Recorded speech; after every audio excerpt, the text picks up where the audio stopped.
Almost 3.5 months ago, I created a build that was a facilitated finisher, but it came out a slashing playmaker, but also it could be named a slasher.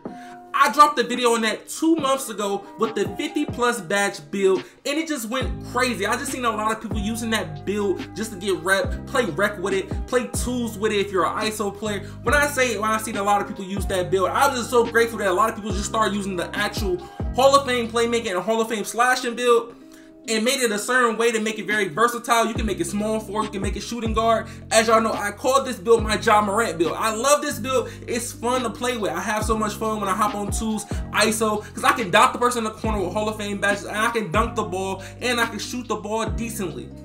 But as you look at my badge count as I hit legend, it looks amazing. I have 102 badges. But the downfall when I was making this build, when I first made it, I was thinking about, I don't need all these shooting badges. 17 was just enough, and I don't even use the last 3 badges, so to be honest, 14 shooting badges will get me on my way. For people that mostly build builds, they're mostly building the build to get the most badge points. They're trying to get the most badges you can. As you see, like I told you, this is 102 badges on the slashing playmaker facilitated finisher build. 102 badges. It's a lot of builds out there that can get 100 badges, 100 plus, 110 badges. The most I think you can get is maybe 111. But look.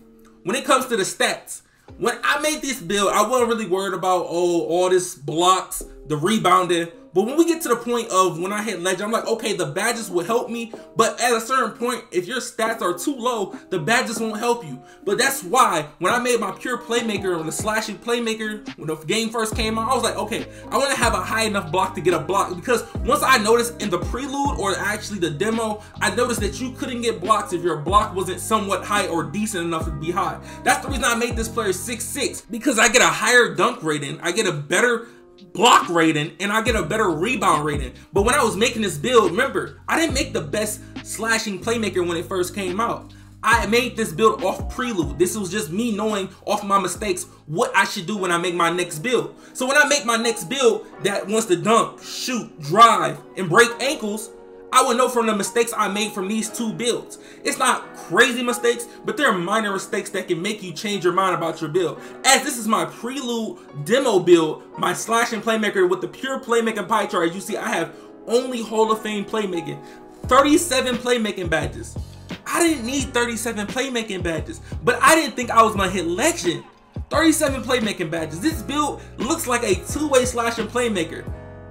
Both builds look like a 2-way slashing playmaker at its full form, almost. Because I have 17, 25, 37, and I have 17 again. If you cut some of that off and shave some, as you see, I got a 66 block. The stats look exactly alike. So the build that literally ruined 2K, or the build that made it more toxic, is the 2-way slashing playmaker. As y'all know, LaMonsta dropped this build 7 months ago. 7-8 months ago. The 2-way, I did not want to come to this point. I just got aggravated from all the people who wanted to play me one-on-one with a 2-way slashing playmaker. You're basically you're literally a lockdown. You're a lockdown that can shoot, dribble, and dunk. Think about that. You're playing against a play shot that can shoot and dribble and somewhat dunk. And you can play defense. You have Hall of Fame defensive badges. I don't care what you say. If you got Hall of Fame defensive badges, you're literally a lockdown. You ain't gonna call my perimeter lock a sharpshooter just because he has Hall of Fame shooting. You're gonna call him a lockdown because he has Hall of Fame defensive badges. But as you watch this and you see me build this build, this is how you get the most badges off the 2-way slashing playmaker. As me hitting legend, I don't have to build it the same way you built this right here. This is for the people that know they're not, or they want the max badges. This is the way to get the most badges. This is literally the 100+ badge right here. So if you want to have 11, 10, 20, 20 to have them 100+ badges, this is the way you should build it. But if you're someone like me that's a legend, they like, okay, I can sacrifice certain badge points to get better badge points because I have 40+ badges at legend. But the thing about this build, you make sure everybody that I know, they have this build at 6'5". 6'5", you get a plus on your driving and you get better defensive stats. That's one thing I noticed. When you make your build 6'5", you get better defensive stats and you get better dunk stats. Well, I don't know why 2K does this. As you see, you got a 95 speed, a 95 acceleration, and an 83 vertical. And then when you minimize your arms, you have an 88 ball control, and at 99, you're gonna have a 92 ball control. So if you wanna make your build to have max badges, to have almost 100 badges at Legend, this is the way you're gonna make it. But if you're gonna have this is literally like 62 or something, 65 or 66 total badges in total to make this build like this. Like, this build is literally crazy. So look, the way I'm gonna make it that I'm gonna have to use it to my ability. Most of y'all, you're like, okay, you got 10 shooting badges in total. But me, I know I'm only going to use 6 of them, so that's 16. When you're going to build this build and you're actually a legend, you're trying to break down what do you need and what do you not need. As you see, I got 11, 6, 18, and 21. 21 might be too much for defensive badges, but you can't have too many defensive badges. So imagine, the reason I only have 21 defensive badges, because on the other build, you do not have blocks high or your rebounds high. But wait, y'all like, okay, you have a 60 block. A 60 block is just the minimum when you get a actual good block animation. If you got anything less than a 60, you're barely gonna get any type of animations. But look, when I change it to 6'5", I have a 72 block now.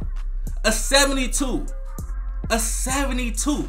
When I say this changes the game, even though I'm about to make my arm small, it changes the game of how I'm gonna get blocks or how I'm gonna get steals, stuff like that. So as you see, I lower my steal when I lower my arms. As you see, I'm going back and forth with the weights. As you see, I go +1, +2 on lateral quickness.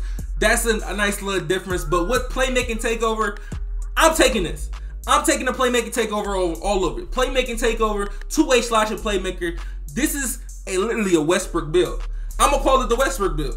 This is literally a good description of a Westbrook build. As you know, all the best NBA players in the game are LeBron, Jordan, Kobe, and Magic Johnson, and Giannis. They're all two-way slashing playmakers if you go look at the actual charts of their player cards. A two-way slashing playmaker, as all we know at the beginning of the year, a two-way slashing playmaker has been the best build in the game.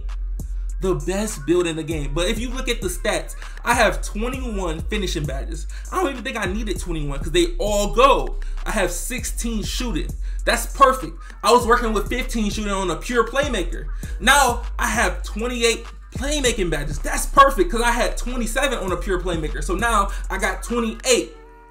31 defensive badges. This is what I'm saying. This build is too overpowered. It's not that overpowered, but think about it. You can literally rim run the whole game, hop step, take it to the hole and score an easy 2 every time, or take a mid-range easy time and get a bucket. And if you lose the ball, you're still able to get the ball back because you have Hall of Fame defensive stats and you got like an 85 lateral quickness and perimeter defense. So when you make this build, you can make it this way or you make it the other way. But I prefer you to make it the first way if you're not a legend. If you're not a legend, hey, just make your decision between playmaking badges and shooting badges. Do you want all 20? And just know it's gonna take you a long time to get all 20 of them shooting badges. So look, I'm showing you this for a reason. I'm showing you that this build is too overpowered. Hopefully 2K, I ain't gonna really say it's that overpowered, but it's very abusive. Like this build can get very abusive. This build can literally play lockdown for you as your 2 guard and not be your main ball handler. You can run this at the main ball handler or at the lockdown position and you won't even be at a disadvantage. This is how overpowered this build is. Because when I seen this, I was like, okay, I put more research into it. I wanted to see what is better than what. And this is literally the overall better lockdown build. As you see, a pure red will be the best. You get the best steal animations, but I will pick this over a pure red. I definitely would. But anybody that's watching this video and you want to make a two-way slashing Playmaker, hey, make it like the first way I showed you. You can watch the best top 5 build videos that I made for my point guards. Y'all can watch that video. That link will be in the description. Or you can just make sure you skim through the beginning of this video on how to make this build. But anybody that's watching this video, I want to thank you guys to help me get into 37,000 subscribers. I really want to thank y'all. Also, if you haven't yet, subscribe, put on post notifications. We got more lit videos coming on in the future. We got more things coming. We got more lit videos. And just make sure you stay active on Twitch and Twitter. Make sure you put on post notifications on YouTube and Twitter for you know when I post or let you know about things that I'm doing. You never know, I might be dropping a tournament coming soon. So you better have all your badges that you need. But make sure you like, comment, subscribe, and be your man ChaMoma. And I'm out, y'all. Peace.